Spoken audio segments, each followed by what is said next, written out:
PKB here, and I wanted to show off my temps for the Cooler Master Hyper 212.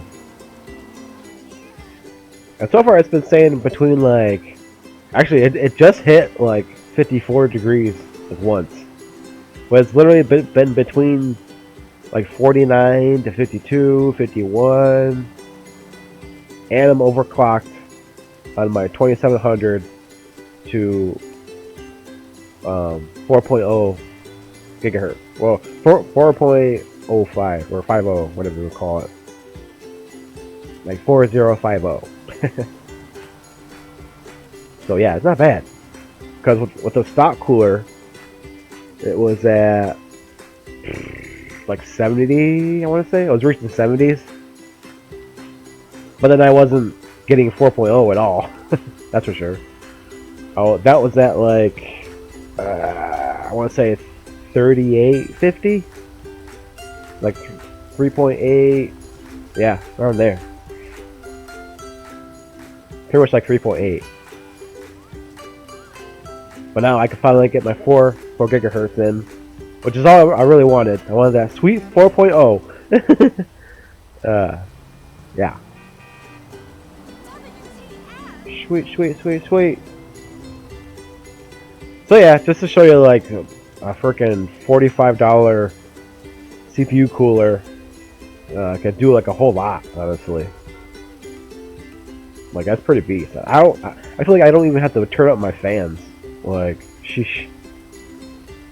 I mean, of course, my room right now is a little cooler on the cooler side, but still, I mean, it's pretty beast.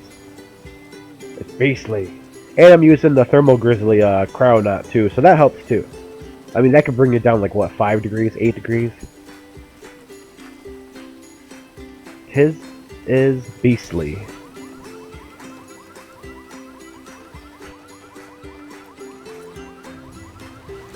I was thinking about doing like the whole water pump and all that, but I don't know. After installing this, I feel like I don't need a water pump. Like, why? I get it. I could see it though, like with the higher, like if you had like a 3950X or 3900. But I don't know. I feel like this CPU core is probably perfect for like a 3700K or X or whatever you call it. Not K, X.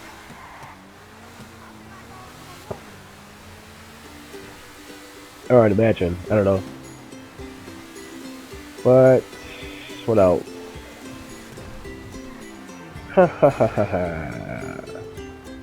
yeah, I have it's a 2700 Ryzen 2700, not the X version, just the regular, and RTX 2060. It's the Gigabyte one actually. I noticed too about the Gigabyte models, the 2060s. You gotta make sure it has the Rev 2 on it, because the Rev 1, like Rev point 1, are the ones with the bad thermals in them.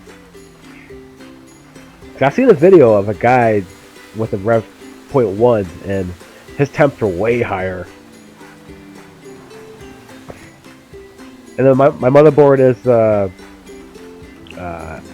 X570 Asus Tough. Or Asus. I like saying Asus. It sounds way cooler. Yeah.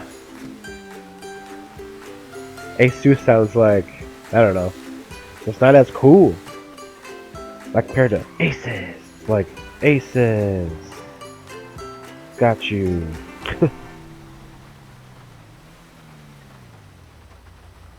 But yeah, with this combo now, I get like, you know, like power to 100. 110 to 60. It fluctuates between like 60 to like 110.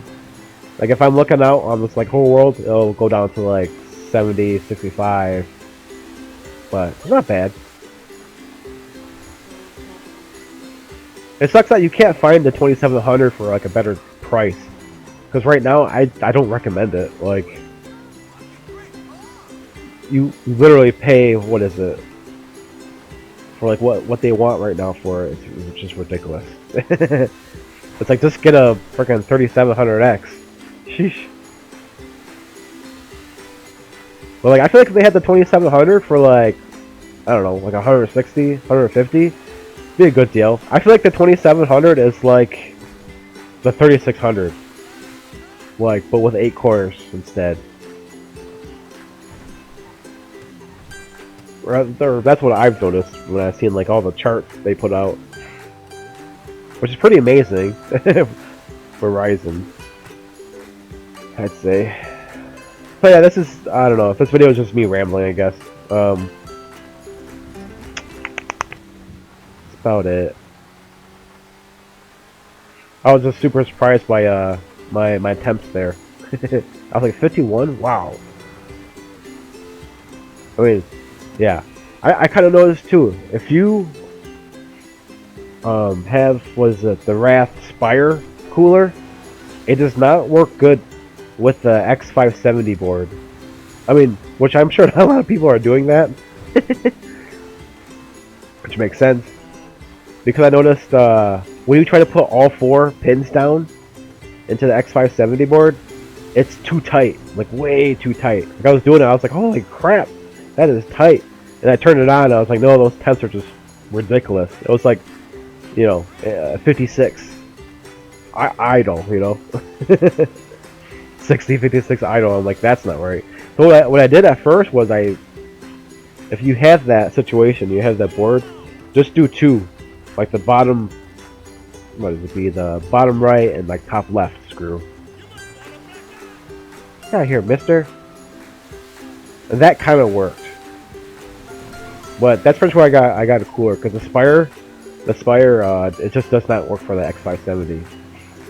Which, I mean, again, most people who are buying an X570 board probably aren't putting, you know, Ryzen 2000 into it, but that's the CPU I have now, so meh. I figure in the future I could upgrade it to either the newer, which would be nice, or get like a 3700. But I don't think the 3700 would be enough like of an upgrade really. I don't see it doing it unless I could get it for like cheap. Like it was like half off. Like, oh hell yeah, some weird reason. I'd rather just get like a better graphics card. Even then, I'd honestly be more satisfied if like the 2060 just normally came with 8 gigs of VRAM. I feel like the 6 is like, it's just getting by. But like 8 would be good, which is what the Super is, but I feel like a 2060 Super, I think that's overpriced, honestly. It just is. It's overpriced. Is it like $400? Sheesh. Sheesha, sheesha. For 400, you must get the 5700 XT. Just hopefully that it works. That seems to be like a mixed bag. Either like, you know, you're stable with that thing and it works like a beast, or it's just doo doo. Hey, no, there's no swearing around here. Alright, let's see about driving skills for the hell of it. Ouch. Yeah. You know, I've been playing this game for like so long now. Since day one, just about, I guess. I mean, I don't play it as much anymore. I just recently like played the whole story mode for this. For the hell of it. It's a good story. I'm like, if you're a person who hasn't played the story mode, then that's just, that's crazy, dude. Play the story mode. Come on now. I've heard people like that too. Like, wow, that's insane. Like you're missing out on so much. I get it though. Online can be cool too.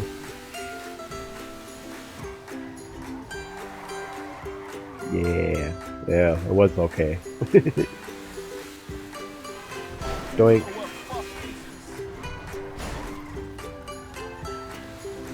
Look at this bike over here. But I guess that's all I had to say. I'm gonna mess around now. Whee!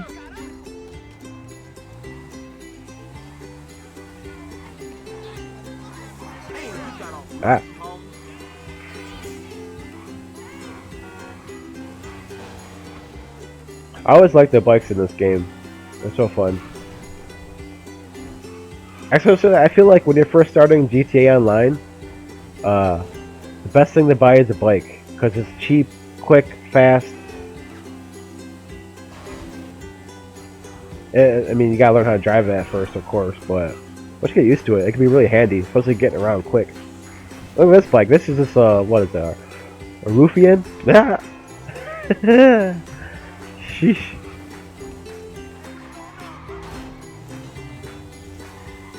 So yeah. Get that. Actually, my favorite bike in here has always been the Body 801. That bike is a beast. That bike, when you wheelie on it, it just freaking flies. I was always disappointed though. I waited years and years for like a upgraded version of that, but they never made it. Maybe they will one day. I would love to have a Body 801, like an upgraded version, like the 901 or something. I don't know. Like that'd be so beast. Like I was so disappointed when that bike DLC came out and like there wasn't anything like that. Like it was almost, but not really. Not at all, honestly, to me. But some of those bikes are okay. Like the Shotaro, that's good for like corners and stuff, but eh.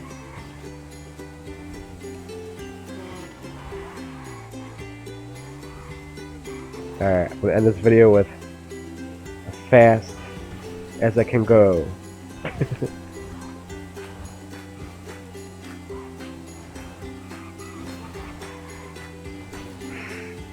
Wee.